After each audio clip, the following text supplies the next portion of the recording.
Batman versus Robin was so entertaining, so good, compelling, intriguing. I'm not sure where it falls in the timeline. I think it's towards the beginning of the timeline of this. I mean, it's an original movie, and it's pretty much a standalone movie. But there's an overarching story, right? That that is how Robin becomes Robin, how Batman ends up with Robin. I think is the one before this, but I'm not 100% sure. If you guys know, let me know down in the comments as far as like what order this goes. I seem to think that it's in the beginning of that overarching storyline that ends up with Flashpoint. And again, I'm not 100% on that one, but I think it ends with Flashpoint. But it was really, really good. What is it? The Council of Owls or something like that? The Court of Owls, actually. It's what it's called. And that dude that plays the main guy, I think is Talon or whatever, was pretty formidable for Batman. I mean, I never thought Batman was going to lose. He never. I mean, I guess he does lose at some point, but the way they made him almost like a style of Batman, but using the owl, I thought was really, really clever. And it kind of had this aha moment when in another movie, nothing to do with this overarching or this kind of style of animation, but in another one, I think it's what was it? I did a review out of it, but it was basically the Justice League from another dimension, and Batman in that dimension is Owlman basically, or Talon, I guess. And I thought was very. I was like, oh, that's how they got him. Honestly, I'm just gonna be straight up not forward, but honest, is that I never read a comic with Talon or Owl in it. So I was captivated. I thought it was something new for my eyes to see. And a little gem is that in the beginning, Robin and Batman, especially Robin, basically is trying to find these kidnapped kids. And he finds this guy that's kidnapped them. And he's like, oh, I was trying to set them free. I'm trying to help them. But that's not the interesting part. The interesting part is that the doll maker is Weird Al Yankovic.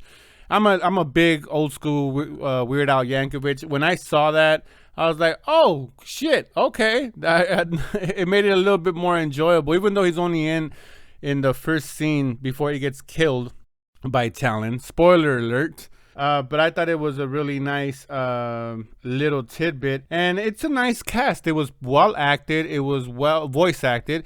It was well animated. And if you go back in my channel and check out the DC content, I reviewed I think almost all of them in this overarching story that we have that ends with Flashpoint.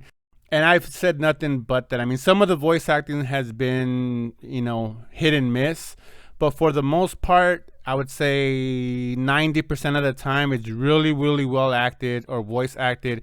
It's really well animated, and especially the fight scene with Batman and Talon towards the end, I thought was so good. I was like, wow, they got really fluid with the motions and the fight scene and everything. I was like, wow, the animation is just always jaw-dropping. So hats off to DC Animation or Warner Brothers Animation for putting out this great product. Yeah, so it's a compelling story, and what bothers me a little bit though about this one is maybe it's just me, but and maybe this is the second movie off where Batman ends up finding out that this is his son, and he has to deprogram him. I don't know how long after this is, maybe a month, maybe a week, but the fact that Robin still has doubts of Batman and lets Talon get into his head and kind of brainwash him a little bit was a little bit disappointing, because I'm like, well, Batman's already done so much. He basically helped them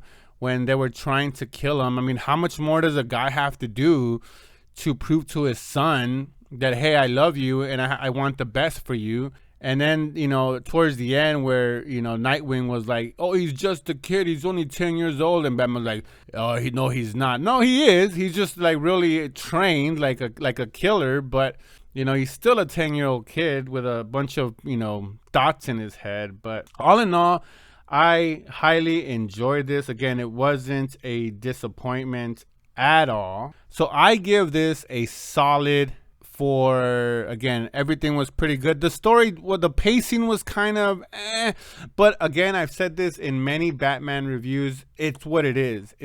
Batman is a detective at heart. And sometimes just for him to get to where he needs to get, there's going to be lulls. And I thought that whole courtship with the owls was just so dragged on. And then the twist that telling it was his girlfriend as far as the main person right there. And then when he chose Robin over the Court of Owls was kind of confusing. I don't know what he had invested into Robin, so it was a little bit disappointing in that.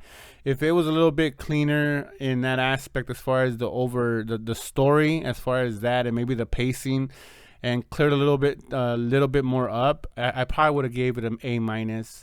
But still, I mean, B is not a bad rating. I highly enjoyed it, and I highly recommend you guys, if you're a Batman fan, a DC animation fan, and you just need that fix.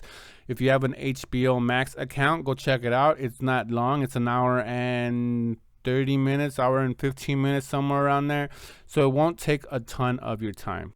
But anyways, those are just my thoughts. I would love to hear your thoughts down in the comments. What did you think about Batman versus Robin? Did you enjoy it? Did you not enjoy it? Let me know. And like always, that's a wrap.